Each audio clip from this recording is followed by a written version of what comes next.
Salut, c'est dans la poche aujourd'hui. Je vous emmène crocher à Ouillère.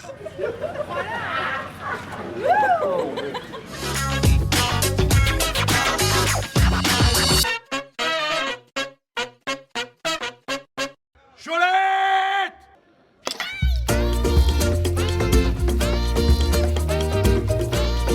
Nous nous appelons les Amis du Crossage. Ça fait maintenant un peu plus de 10 ans que nous avons repris le crossage de Ouillère. Chaque équipe doit remplir le formulaire, 2 € l'inscription. Qu'est-ce que vous faites de l'argent que vous récoltez? Ça nous permet donc, parce qu'il y a de plus en plus de consignes au niveau de l'organisation, de payer un poste de secours, de payer des signaleurs.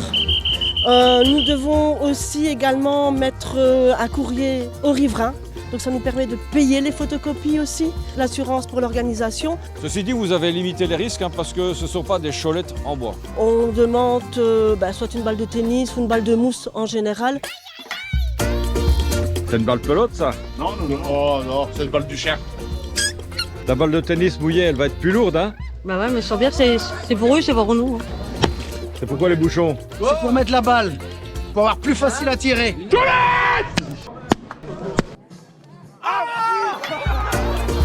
Ça, c'est le parcours du crossage. On va faire à peu près quelle distance? À mon avis, 2 bons kilomètres. Si on marche droit. Ah, là, ça peut faire 4. Alors, monsieur, qu'est-ce qui se passe? Et on vient de commencer et la balle est déjà perdue. Vous avez fait vite. Bah on a tiré 3 fois, exactement, pas plus. Elle est de quelle couleur? Verte. Martin, qu'est-ce qui s'est passé? Un cholage, on venait de là-bas à la pharmacie. Cholage, tranché, travaux. Vous n'aviez pas prévu une cholette flottante? Ah non, c'est une coulante celle-ci. Vous me montrez votre crosse, monsieur? Elle a vécu. Oh là, déjà très vécu, hein. C'est une ancienne fête maison. Hein. On n'en fait plus des comme ça. Ah, on peut encore en faire, hein, mais il faut de la patience, c'est tout. Et c'est tout des, comment je veux dire, des manches qu'on va chercher dans les bois, si vous voulez, des manches de frêne. Ça, c'est une croche que j'ai fait. Et c'est pas celle-là, là. Il y a une vingtaine de maisons, il y a 10 ans l'auto, là. C'est vous le fournisseur en crosse ici du crossage? Ouais. Qui le fait encore? Personne. Bon courage, hein. On fait le marathon de la croche. Donc demain, on va crocher à Touffe, c'est la cholette de bois, si vous voulez. Puis nous allons à Braménil le samedi prochain. Puis nous allons à Pipé le premier week-end de mars. Et le 16, nous allons aussi à Maubré aussi. Voilà, avec tous les copains. La SNCB est là. Ah, c'est grave, aujourd'hui on en profite. On aime bien se déguiser, ouais. Ça fait plaisir, c'est sympa. Et puis comme ça, ça amène une bonne ambiance, on voit tout le monde qui est déguisé. Je trouve ça sympa, voilà. Les maths, ça aide pour les calculs de trajectoire de balistique? Sur papier, oui, en pratique un peu moins, on va dire. Et l'histoire de l'art, là? Ça n'aide pas du tout. Qu'est-ce que vous faites, là? Vous cholez ou vous manifestez? Nous, on déchole et en même temps, on manifeste un petit peu. On est ici pour soutenir les fermiers du village et du pays. Bon, il faut pas se tromper entre la cholette et la patate. Hein. Non, mais bon, on est quand même avec les patates dans la main gauche, la chole dans la main droite. Et après, on y va, c'est parti. Et du coup, est-ce que vous allez mettre la chope? Dans mon gosier. Le truc, c'est le petit décapsuleur. Très indispensable pour un bon crosseur. Parce que quelquefois, il y a une affluence très très forte au stand. Et ils servent les bières comme ça, sans les décapsuler. Donc moi, j'arrive, je fais ça. Ça sent l'expérience, hein? Ah j'ai bientôt 30 ans, j'ai commencé à 13 ans. Je vais pas dire que j'ai eu ma première gaze à 13 ans, mais 14 ans et demi.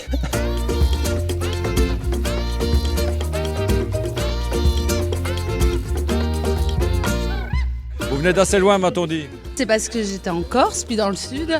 Je suis revenue pour faire le crossage de Ouillère, pour être avec des amis et profiter de cet instant qui est assez bénéfique et assez rare d'avoir des amis, pouvoir crocher et s'amuser. C'est le top, c'est Ouillère. Monsieur, c'est le local des cadets, vous n'êtes pas cadet, vous? Non, je suis un vétéran, plus que vétéran même. Et du coup, vous participez, comme chaque année, crossage, c'est obligatoire? Oui, c'est obligatoire, puisque nous, c'est une rentrée d'argent pour nous, ça. Parce qu'on n'a aucun subside, nous avons l'aide de personne. Si de la commune, on a le petit bâtiment qui nous donne ici, comme ça. Et on équipe tous les petits-enfants, ils ont tous un équipement, ils ont tout le petit matériel qu'ils nous avons acheté. Il faut acheter des lances, il faut acheter des tuyaux, il faut acheter... C'est une petite rentrée d'argent pour nous. Les crochets de Pérouet, c'est quoi? C'est une confrérie de carnaval. Et donc on réorganise un carnaval dans les traditions locales. Et puis dès qu'il y a un crossage, on essaie de participer, de montrer qu'on est là pour faire la publicité dans l'entité pour cette fête qui se renouvelle régulièrement. Vous me présentez le club? Ouais, donc c'est le lendemain hier, hein, donc on n'a plus beaucoup d'affiliés. Il nous reste 2 équipes ici actuellement. Il faut garder une vie dans le village. Tout à fait, voilà. Bon, il y a le football, le tennis de table, il y a encore quelques activités aussi, mais c'est vrai que c'est un peu compliqué d'attirer des gens ici dans le RT. On essaye, mais c'est pas facile, vraiment. Vous allez faire recette aujourd'hui? Je pense que ça sera mieux qu'à Pérouille. C'est l'équipe adverse, ça? Ouais, le derby.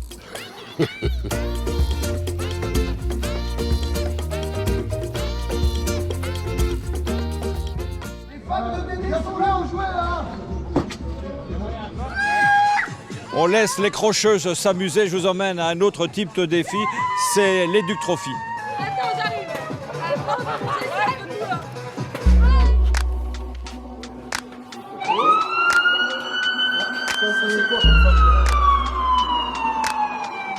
Qu'est-ce que tu fais là, toi?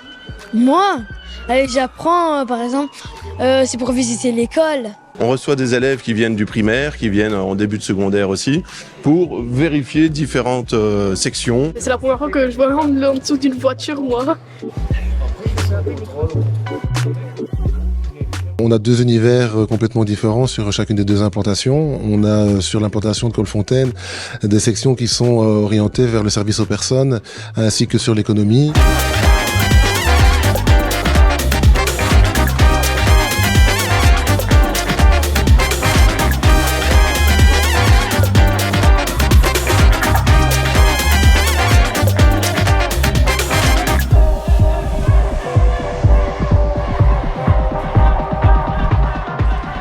Alors que sur l'implantation d'Ornu, ce sont plutôt des métiers liés à la construction, à l'industrie.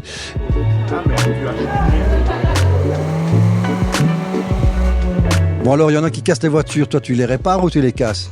Je les casse. Qu'est-ce que ça fait de prendre un pistolet et de tirer comme ça? Ça fait comme une bombe en peinture. En fait, c'est comme si on taguait un mur un peu. Mais sauf que c'est pas plat.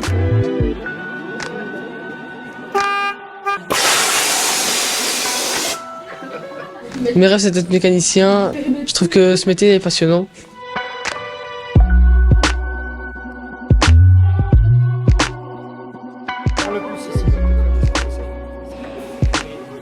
Il n'y a pas que pour les garçons, il y a aussi pour les filles.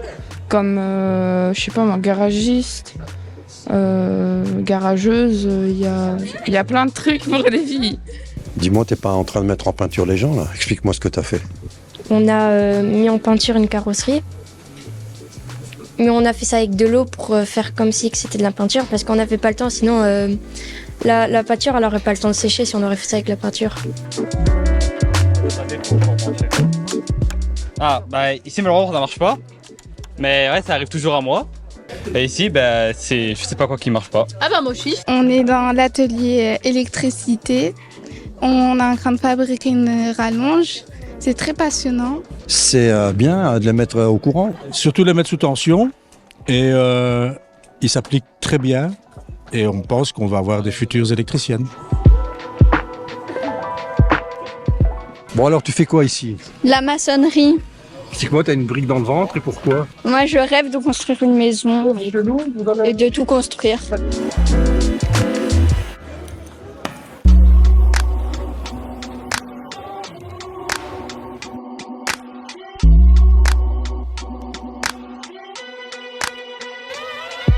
Le robot, c'est Timéo. Donc on essaye un petit peu de leur montrer tous les types de robots qu'on peut utiliser donc, pour construire des maisons, des voitures. Je pense qu'ils apprécient un petit peu justement de manipuler et on lie un petit peu avec les mathématiques, les sciences et l'informatique. Un garage, maison, On a fait de la science, du français, du néerlandais. Il y en a qui ont fait de l'anglais aussi. Là, il y a du gaz et tu as la phase liquide. Donc là, le verre est toujours plein. Tant qu'il y a du gaz, c'est toujours plein. Vous êtes magicien ou scientifique? Scientifique et un peu magicien.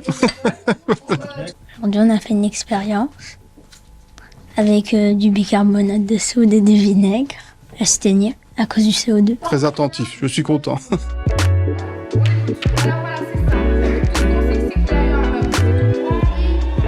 On a dû trouver qui a tué le Gilles.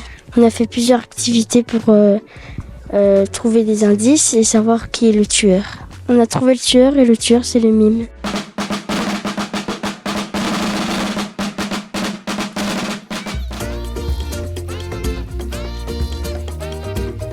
Voilà, c'est dans la poche, c'est terminé. On se retrouve la semaine prochaine et d'ici là... Cholette.